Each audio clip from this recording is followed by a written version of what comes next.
In this video, we are going to be looking at the T-SQL stuff function. And to start out, I am going to use the stuff function with 4 variables because these are going to be the variables that we pass in as parameters, and it kind of will make sense when we look at the next example. And this, of course, is part 1. So the first part of this is that we have this statement. This is going to be the statement that we're going to want to use the stuff function on, and that's going to be in the first position when it comes to the parameters. Then we have the start of where we want to put the stuff.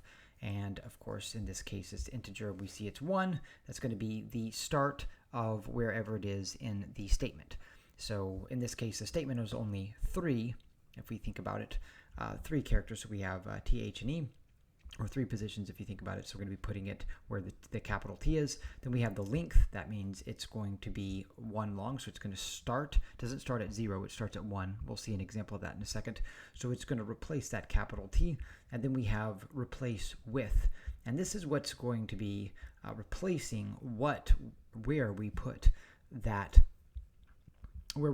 in terms of the position. So if we think about it, we have the statement we're going to be replacing it with definite article T, lowercase t, and that's what we're going to be replacing it. Where are we going to be replacing it at? Well, we're going to start at the first position for a length of 1. So we see the output here is definite article the. Now if we were to just print out statement, it would be the with the capital, right? There wouldn't be anything else. So what we did is we replaced this statement with this replace with variable, and that replaced the capital T with definite article T. Now, that may be a little confusing in this example, though it does tell us which parameters to pass in, but it makes a lot more sense when we actually break it down. What I'm going to do here is we're going to replace 1, 2, 3, 4, 5, or we're going to use stuff, I should say, with 1, 2, 3, 4, 5, and we're going to be experimenting with this with different positions. So we'll see with A here, we're starting at the 0th position, and we're doing for a length of 0, and of course it's null, okay?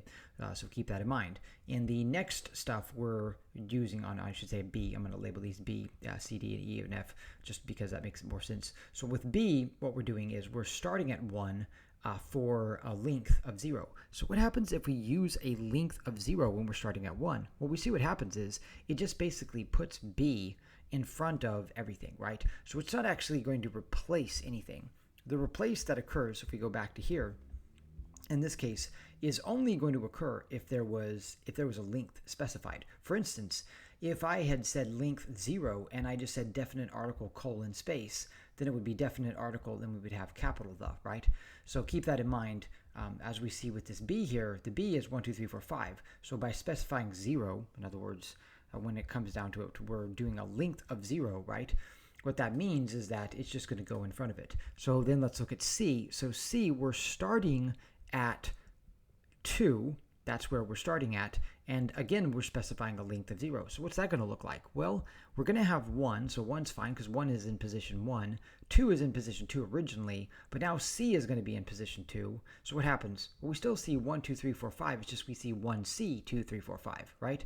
So it didn't replace anything because there's no length there that it's replacing, okay? By contrast, look at what we do with D.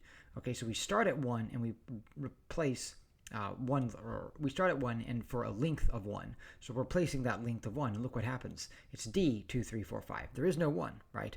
So by contrast, if we look at B, think of what happened with B. B, we had a length of 0, right? So then let's look at E. So E, we start at 1 and we have a length of 3.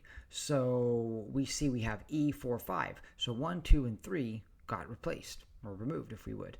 And then of course we have the last one, which is F here, and we see that we start at 2 and we replace it for a length of 1. So we see 1, F, but then we see 3, 4, 5. So 2 got removed. So going back to this right here, if we think about it, these are the parameters that we're passing in.